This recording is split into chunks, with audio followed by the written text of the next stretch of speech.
Hello बच्चों, स्वागत है हमारे इस YouTube के चैनल पे।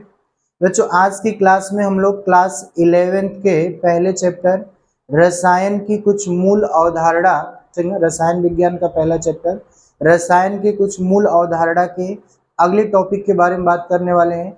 आज का जो टॉपिक है बच्चों, विलयन, ठीक है। विलयन क्या होता है, सभी लोग ध्यान से देखेंगे। विलयन को हम लोग इंग्लिश में सोल्यूशन बोलते हैं ना। क्या बोलते हैं? सोल्यूशन।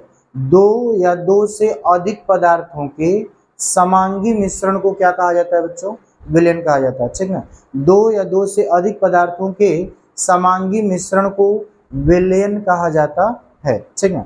ये जो विलयन होता है, ये दो या दो से अधिक पदार्थों का समांगी मिश्रण होता है। कैसा मिश्रण होता है? समांगी मिश्रण। हम लोग सभी लोग पिछली क्लासों में पढ़े हैं बच्चों, मिश्रण के दो प्रकार, समांगी और विषमांगी। तो जो समांगी मिश्रण बनेगा उसी को हम लोग नाम देंगे क्या? विलयन, ठीक ना। जैसे जल प्लस चीनी, जल में यदि आप चीनी को मिलाते हैं तो जल में चीनी क्या होती है? पूर्णतः घुल जाती है। तो ये किस प्रकार का मिश्रण बनाएगी? समांगी मिश्रण बनाएगी, ठीक ना। जल में यदि आप चीनी को घोलते हैं तो समांगी मिश्रण बनेगा, और समांगी मिश्रण क्या होता है बच्चों? विलयन होता है, ठीक ना। जल में यदि आप नमक को घोलते हैं, जल में यदि आप ग्लूकोज को घोलते हैं, तो ये सब के सब समांगी मिश्रण बनाते हैं, और समांगी मिश्रण को मतलब हम लोग क्या कहेंगे बच्चों? विलयन कहेंगे, ठीक ना। देखिएगा, दो या दो से अधिक पदार्थों के समांगी मिश्रण को क्या कहते हैं? विलयन कहते हैं। जैसे जल प्लस नमक, जल प्लस चीनी, ऐसे बहुत सारे पदार्थ हो सकते हैं, ठीक ना। तो विलयन आप सभी लोगों ने पिछली क्लास में पढ़ा भी होगा, और हम लोगों ने देखा, एक लाइन की परिभाषा है, दो या दो से अधिक पदार्थों के समांगी मिश्रण को क्या कहते हैं? विलयन कहते हैं। अब देखेंगे ध्यान से बच्चों, यहाँ पे एक चीज आपको बताते हैं कि यदि कोई विलयन दो पदार्थों से मिलकर बना है, कितने पदार्थों से? दो पदार्थों से मिलकर बना है, तो उसे हम लोग द्विअंगी विलयन कहते हैं। क्या कहते हैं बच्चों?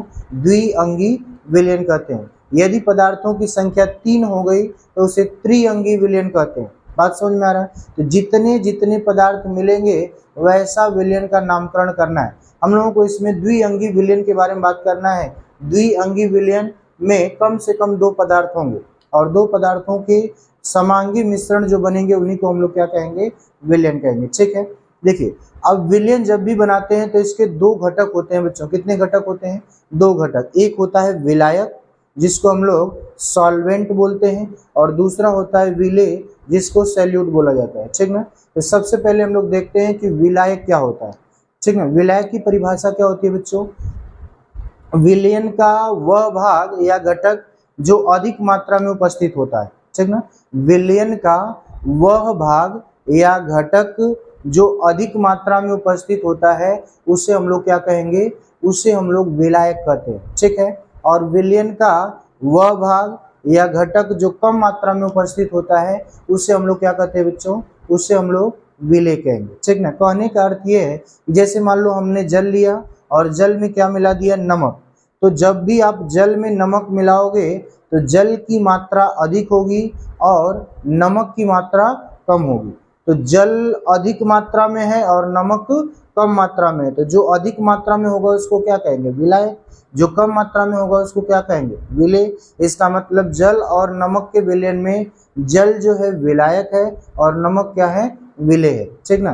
तो जो पदार्थ अधिक मात्रा में उपस्थित होगा उसे हम लोग क्या कहेंगे बच्चों? उसे हम लोग विलायक कहेंगे, और जो पदार्थ कम मात्रा में उपस्थित होगा उसे क्या कहेंगे? विलेय कहेंगे। जैसे देख लीजिए, विलायक में विलयन का वह भाग या घटक जो अधिक मात्रा में उपस्थित होता है उसे विलायक कहते हैं। क्या कहते हैं? विलायक कहते हैं। और विलयन का वह भाग या घटक जो कम मात्रा में उपस्थित होता है उसे हम लोग क्या कहते हैं? विलेय कहते हैं। जो अधिक मात्रा में उपस्थित होगा विलायक, जो कम मात्रा में उपस्थित होगा उसे विलेय। जैसे एग्जांपल देखिए, जल प्लस नमक के विलयन में ना, जल प्लस नमक के विलयन में जल क्या है? विलायक है, और नमक क्या है बच्चों? विलेय है। तो जो अधिक मात्रा में होगा विलायक होगा, जो कम मात्रा में होगा वो क्या होगा? विलेय होगा, ठीक ना। ये सभी लोग हम लोग जानते हैं। आगे बढ़ते हैं बच्चों। विलयन की सांद्रता, कंसंट्रेशन ऑफ सॉल्यूशन, ठीक ना। विलयन की सांद्रता, देखिए विलयन की सांद्रता की अगर बात किया जाए तो विलयन की सांद्रता हम लोग ऐसे किसी विलयन को देखकर हम लोग उसकी सांद्रता को कैलकुलेट नहीं कर सकते, ठीक ना। जैसे अगर हम बोल दें किसी जल में 200 ग्राम चीनी मिलाया गया है, तो किसी जल में 200 ग्राम चीनी मिलाया गया है तो हम पूछे विलयन सांद्र है कि तनु है, तो ऐसे हम लोग कभी नहीं बता सकते कि कोई विलयन सांद्र है या तनु है। जब तक कि दो विलयनों का हम लोग तुलना न करें या विलायक की मात्रा को निश्चित न करें तब तक हम लोग ये नहीं बता सकते कि विलयन की सांद्रता क्या होने वाली है। ठीक ना, विलयन की सांद्रता कैसी है, बात समझ में आ रहा है। तो हमेशा या तो हम लोग विलयन की तुलना करके तनु या सांद्र के रूप में विलयन की सांद्रता को बताएं, या फिर किसी विलायक की निश्चित मात्रा को लेकर के उसमें विलेय पदार्थ जितना घुला है उसके तुलना में हम लोग सांद्रता को ज्ञात करें। ठीक ना, तो ऐसे हम लोग सांद्रता को कैलकुलेट करते हैं। ध्यान दीजिएगा, किसी विलायक की निश्चित मात्रा में, ना देखिए क्या बोला गया, किसी विलायक की निश्चित मात्रा में उपस्थित विलेय की मात्रा को, ठीक ना, किसी विलायक की निश्चित मात्रा में उपस्थित विलेय की मात्रा को क्या कहते हैं, उस विलयन की सांद्रता कहते हैं। ठीक ना, जैसे मान लीजिए 1 किलोग्राम जल, हमने क्या बोल दिया, 1 किलोग्राम जल, तो जल की मात्रा को हमने क्या कर दिया, निश्चित कर दिया कि 1 किलोग्राम जल ही लेना है हम लोगों को। ठीक है, 1 किलोग्राम जल में यदि 200 ग्राम क्या मिलाया गया है, 200 ग्राम नमक मिलाया गया है, तो ये उस विलयन की क्या हो जाएगी, सांद्रता हो जाएगी। क्या हो जाएगी बच्चों, सांद्रता। ठीक ना, तो जब निश्चित विलायक की अगर बात करें, निश्चित विलायक में किसी पदार्थ के या किसी विलेय पदार्थ के घुली हुई जो मात्रा होती है उसको हम लोग उस विलयन की क्या कहते हैं, सांद्रता कहते हैं। सांद्रता को हम लोग अलग अलग कई पदों में व्यक्त करते हैं। देखिए, किसी विलायक की निश्चित मात्रा में उपस्थित विलेय की मात्रा को विलयन की सांद्रता कहते हैं। विलयन की सांद्रता को निम्न पदों में व्यक्त किया जाता है, जिसमें से पहला हम लोगों को पढ़ना है मोलरता, जिसको हम लोग इंग्लिश में बोलते हैं मोलैरिटी। क्या बोलते हैं, मोलरता, या इसको हम लोग क्या बोलते हैं बच्चों, मोलैरिटी। ठीक ना, मोलैरिटी या मोलरता क्या होता है, 1 लीटर के विलयन में कितना, देखिए 1 लीटर विलायक की मात्रा को निश्चित कर दिया ना कि 1 लीटर के विलयन में उपस्थित विलेय के मोलों की कुल संख्या को, ठीक है, 1 लीटर के विलयन में उपस्थित विलेय के मोलों की कुल संख्या को उस विलयन की क्या कहते हैं, मोलरता कहते हैं। ठीक ना, 1 लीटर के विलयन में उपस्थित विलेय के मोलों की कुल संख्या को, यानी आपके पास 1 लीटर जल है और उस 1 लीटर जल में जो आपने विलेय पदार्थ मिलाया है, विलेय पदार्थ के जो कणों की संख्या मोल में जितनी होगी वही उस विलयन की क्या कहलाएगी, उस विलयन की मोलरता कहलाएगी। ठीक ना, 1 लीटर के विलयन में उपस्थित विलेय के मोलों की संख्या को उस विलयन की क्या कहते हैं हम लोग, मोलरता। ठीक ना, मोलरता को कैपिटल M से प्रदर्शित किया जाता है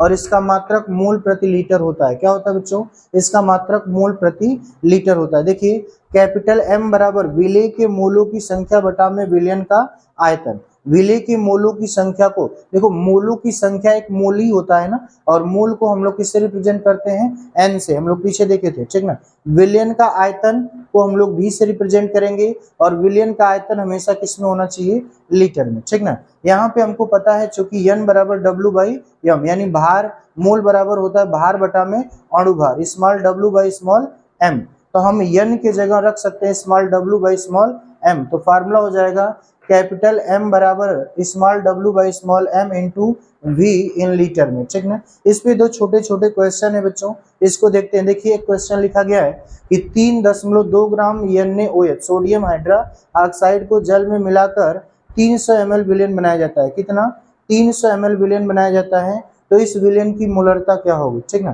300 ml विलयन बनाया जा रहा है तो इस विलयन की मोलरता आपको बताना है। कैपिटल M बराबर small m into V in litre में। बताओ W का मान क्वेश्चन में कितना दिया है, 3.2। 3.2 ये W का मान दिया है। NaOH का अणु भार कितना होता है बच्चों, 40 होता है। कैसे आप निकाल सकते हैं, सोडियम का होता है 23, हाइड्रोजन का 1 और ऑक्सीजन का 16, तो 16 और हाइड्रोजन का 1 17 और 23 जोड़ेंगे तो कितना हो जाएगा, 40, और बटा में इंटू क्या है, आयतन। देखिए आयतन कितना है, आयतन दिया है कि 300 ml।